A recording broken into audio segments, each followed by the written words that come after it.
From KUNC and the NPR network, this is In The NoCo. I'm Erin O'Toole. Recent storms have given the Front Range relief after an unusually hot and dry start to the season. Lawns now look a little greener. And Denver Water, one of the state's largest providers, says customers' water usage actually dropped because of the rain. So, you might be thinking that all these afternoon showers surely mean reservoirs are filling back up and we can relax a bit on conserving water. But the reality is, Colorado is still deep in a drought and still reeling from a lack of snowpack last winter. Reporter Michael Booth covers the environment for the Colorado Sun. He joined me to talk about how the recent storms helped, how they didn't, and what the months ahead look like. So, Michael, the storms have certainly been very welcome, maybe not by my dogs who don't care for thunder, but the storms have also been patchy, and you report that the benefits were very localized. Where have these afternoon storms had the most impact for water use along the Front Range? We do these stories because it's human nature to be optimistic after rain and think, okay, problem solved, we're good. Severe 2026 drought, not that big a problem anymore. So we try to call around and ask, okay, well, where did it actually help? How much was it?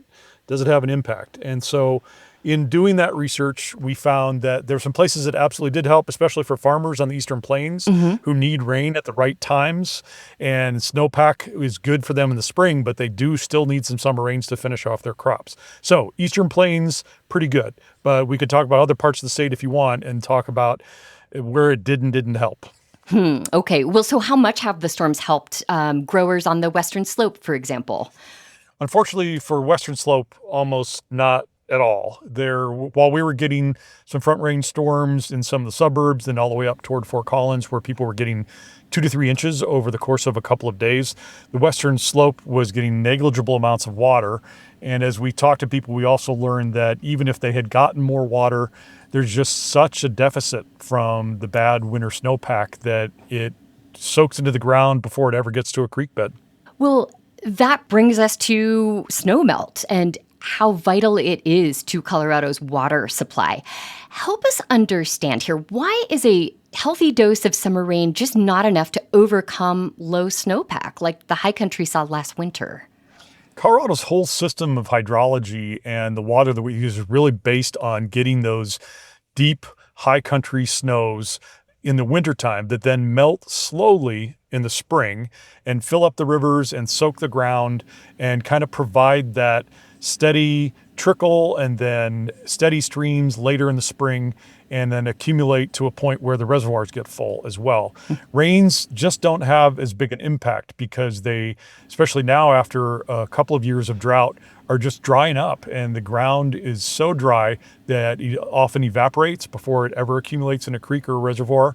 And so what we need is a snowpack. And so the reservoir systems, Denver Water, Aurora Water, all the big water systems on the Front Range they can handle one really bad year of snowpack with some watering restrictions. What they dread is that if this next snowpack, 26-27, is also really bad and the reservoirs continue to drain. Yeah. You wrote that Dillon Reservoir and Blue Mesa Reservoir look bedraggled.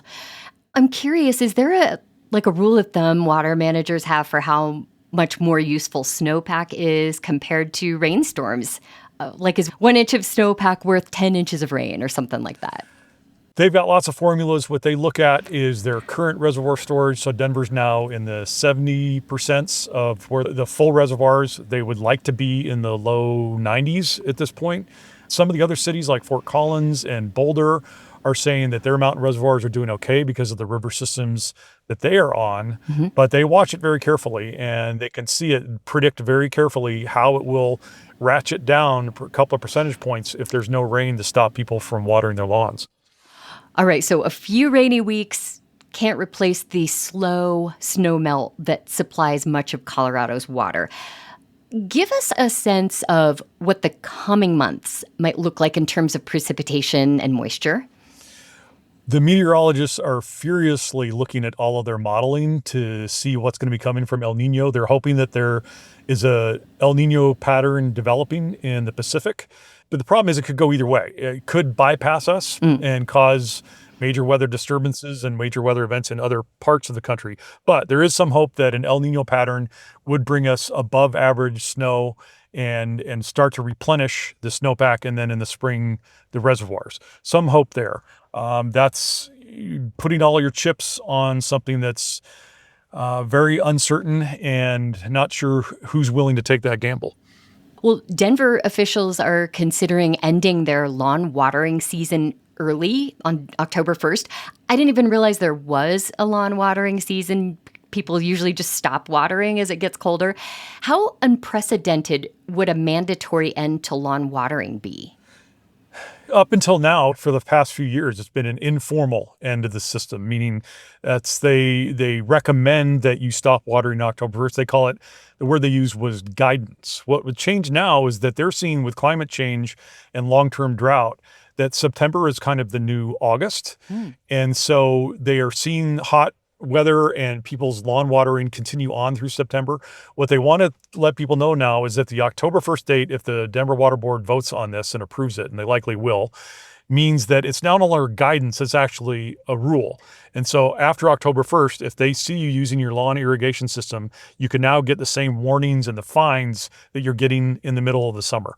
No longer kind of a fall free pass. That's actually a hard date.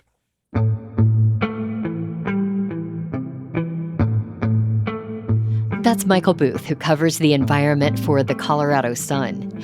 He spoke with me about why the recent summer rainstorms don't help nearly as much as a strong snowpack to end long-term drought.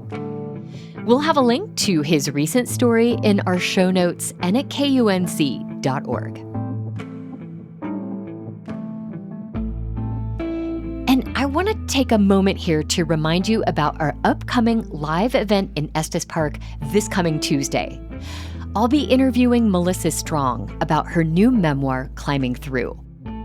Melissa is a writer, a restaurant owner, and rock climber.